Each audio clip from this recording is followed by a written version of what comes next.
দিনাজপুর ৩ আসনে BNP chairperson Begum Khaleda জিয়াকে প্রার্থী হিসেবে ঘোষণা করায় বিজয় মিছিল করেছে দলটির নেতাকর্মীরা। এ সময় বিশেষ মোনাজাত করা হয়। সোমবার সন্ধ্যায় গুলশান কার্যালয়ে দলের মহাসচিব মির্জা ফখরুল ইসলাম আলমগীর ২৩৭ আসনের প্রার্থী তালিকা ঘোষণা করেন। এর মধ্যে দিনাজপুর ৩ আসনে বিএনপির চেয়ারপারসন বেগম খালেদা জিয়ার নাম ঘোষণা করা হয়।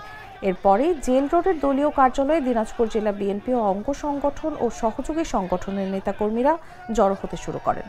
এ সময় নেতাকর্মীরা উল্লাস প্রকাশ করতে থাকে। পরে নেতাকর্মীরা দলীয় কার্যালয় থেকে আনন্দ মিছিল বের করেন। মিছিলটি শহরের প্রধান প্রধান সড়ক প্রদক্ষিণ করে আবারও দলীয় কার্যালয়ে গিয়ে শেষ হয়।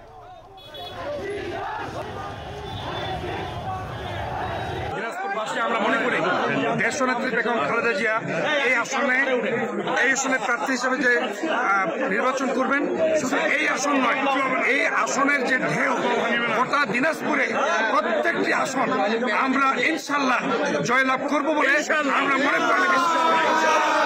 জনগণের দাবি তথা জেলা বিএনপির সর্বস্তরের অঙ্গ সহযোগী সংগঠনের সকল নেতৃবৃন্দের দাবি একটাই ছিল যে আমাদের দিনাজপুরের কন্যা দেশনেত্রী বেগম খালেদা জিয়া এই আসনে নির্বাচন করবে।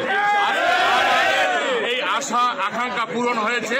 ইনশাআল্লাহ দল মত নির্বিশেষে সকল নেতাকর্মী সকল জনগণ এই নেত্রীর পিছনে কাজ করবে।